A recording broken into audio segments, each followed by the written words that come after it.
நண்பர்களே, முதல்வர் முன்னாள் நடிகர் விஜய் தன்னை முற்றிலும் இன்னும் அந்த சினிமா பட சூழலிலிருந்து விலக்கி கொண்டதாக தெரியல. அவருடைய நடவடிக்கை அத்தனையுமே அவருடைய பேச்சுகளும் சினிமா வசனங்கள் மாதிரி அல்லது சினிமா நடிகர் மாதிரி அதுதான் பார்க்குறவங்களுக்கு எடுத்துக்காட்டுது.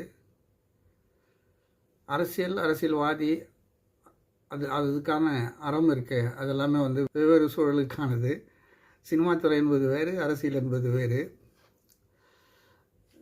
சமீபத்தில் சட்டமன்றத்தில் கோப்புகளை திறந்தாலுன்னு சொல்லிட்டு மிரட்டினார் இல்லையா?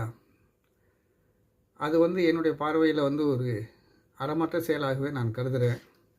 ஏன்னு சொன்னால், ஒரு துறையில் தப்பு நடந்துட்டுன்னு வைங்களேன், அது ஆதாரத்தோடு கிடைச்சிடுச்சின்னு சொன்னால், முதல்வராகிய உங்களுடைய மேசைக்கு வந்துடுச்சு, நீங்கள் அதை பார்த்துட்டிங்கன்னு சொன்னால், உடனே சம்மந்தப்பட்ட அதிகாரிகளை அழைச்சி நடந்தது என்ன ஏதுன்னு சொல்லிட்டு விசாரிச்சுட்டு உரிய சட்ட நடவடிக்கைகளை எடுக்கிறது தானே ஒரு ஆட்சியாளருடைய நல்ல ஒரு நற்குணம் இல்லையா? மேலும் அந்த துறைகளில் அரசுக்கு ஏற்பட்ட கடுமையான இழப்புகளை ஈடுகட்டி கஜானாவில் அந்த ஊழல்களுக்கு காரணமானவர்களுடைய இதை ரெக்கவர் பண்ணுறது, பிறகு சம்மந்தப்பட்டவர்களுக்கு தண்டனை வாங்கி தருவது ஒரு நேர்மையான அரசியல்வாதியுடைய பண்பு நலன் இல்லையா? உதாரணத்துக்கு 2 விஷயங்கள் நாம் இங்கே இந்த வீடியோவில் பார்க்கலாம். ஒன்று ஜெயலலிதா அம்மையார் ஆட்சி காலத்தில் நடந்த டான்சி நில ஊழல் விவகாரம். அம்மையாருக்கு பிறகு ஆட்சி அதிகாரத்துக்கு வந்த கலைஞர் ஐயா அவருங்க வழக்கு தொடுத்து அந்த வழக்கில் வெற்றி பெற்று அந்த நாள்லேயே 35 கோடி ரூபாய் பெருமானம் உள்ள அரசு சொத்தை மீண்டும் அரசாங்கத்துக்கே கிடைக்கிற மாதிரி செய்து அந்த சட்டத்தினுடைய மாண்பை ஒரு நிலைநாட்டினார். இன்னொரு உதாரணம் நம்ம எடுத்துன்னு சொன்னால், இதே ஜெயலலிதா அம்மையார் வருமானத்துக்கு அதிகமாக சொத்து சேர்த்த வழக்கு விவகாரம் இதெல்லாம் உங்களுக்கு தெரியும் இல்லையா?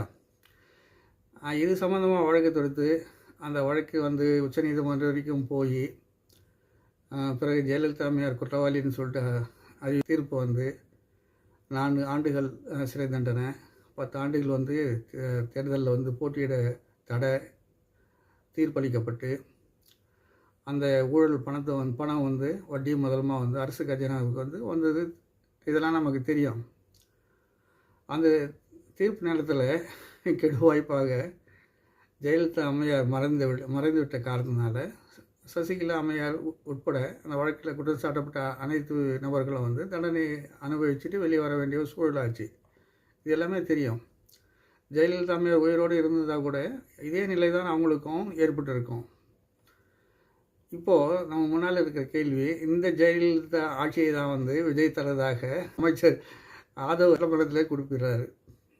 அவர் சொல்கிறத பார்த்தா ஜெயலலிதா மாதிரியே மீண்டும் திமுக ஆட்சிக்கு வரும்போது விஜயம் சிக்க போகிறாருன்னு அர்த்தமா? இது ஒரு பொருளாகிறது இல்லை. அவர் சொல்கிறது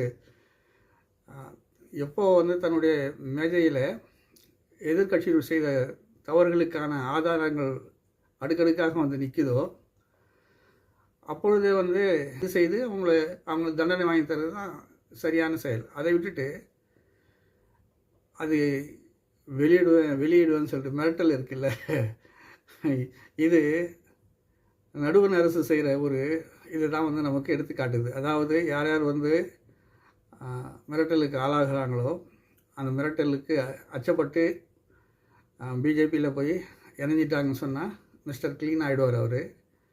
அதே மாதிரி ஒரு பாலிசியில் நம்ம முதல்வர் விஜயும் போகிறாரோன்னு சொல்லிட்டு ஒரு பெரிய சந்தேகத்தை இந்த மிரட்டல் துணி நமக்கு இங்கே எடுத்துக்காட்டுது. ஆதாரம் இருக்குது, ஆகையால் எங்களை எதிர்த்து பேசாமல் இருங்க. தேவைப்படும் நேரங்களில் நீங்கள் அங்கேயே எங்கே இருக்கிறீங்களோ அதே இடத்துல இருந்துட்டு எங்களுக்கு ஆதரவு தாங்க, அடக்கமாக பேசுங்க. நான் எப்போ ஆணை போடுறேனோ அப்போ எங்கள் கட்சியில் சேர்ந்துக்குங்க அப்படின்னு சொல்லிட்டு அந்த ஆதாரங்களை வச்சு மிரட்ட போகிறாரா? முதல்வர் விஜய்? இந்த கேள்வியும் எழுது. எப்போ ஆதாரம் தன்னுடைய கையில் கிடச்சிச்சோ உடனே நடவடிக்கை எடுக்கணும் இல்லையா? அது ஏன் விஜய் செய்ய மறுக்கிறார்?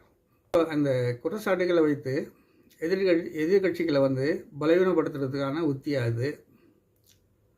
அப்படின்னா இவருக்கு மக்கள் மேலேயும் மாநிலத்தின் மேலேயும் எந்த விதமான அக்கறையும் நலனும் இல்லையா? நேர்மையான ஆட்சி தர்றதுக்கான எண்ணம் இல்லையா? இதெல்லாம் அடுக்கடுக்காக இந்த கேள்விகள்லாம் வருது.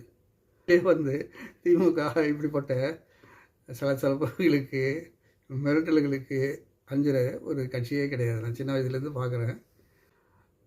உண்மையிலேயே இப்போ நான் கேட்டுக்கிறது, தவறு செய்திருந்தாங்கன்னா சட்டத்தை முன்னாடி நிறுத்துங்க, வழக்கு தொடுங்க. ஜெயலலிதாவுக்கு எப்படி தண்டனை வாங்கி கொடுத்தாரோ கலைஞர், அதே மாதிரி நீங்களும் தண்டனை வாங்கி கொடுங்க. இதுதான் அரசியல் அறம்.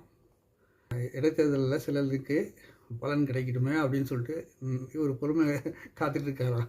இதுதான் கொடுமையில் கொடுமை. நீங்களே மெஜாரிட்டி இல்லாத ஒரு அரசு. உண்மையிலே அங்கே சோபாக்கள் மூலியமாக ஆதரவு திரட்டிட்டு வரீங்க. நீங்கள் இந்த நேரத்தில் மற்றவங்களுடைய ஆதரவுக்காக நீங்கள் கையேந்திட்டு இருக்கிற சூழலில் நீங்கள் பொறுமை காக்க வேண்டிய அவசியம் உண்மையிலே என்ன இருக்குது இதில்? ஆகவே இது பெரிய ஒரு அரசியல் ஜோக்குன்னு தான் சொல்லலாம். இடைத்தேர்தலில் எல்லா இடங்கள்லையும் வெற்றி பெறக்கூடிய ஒரு சூழல் கண்டிப்பாக தாவேகாவுக்கு வாய்ப்பே கிடையாது.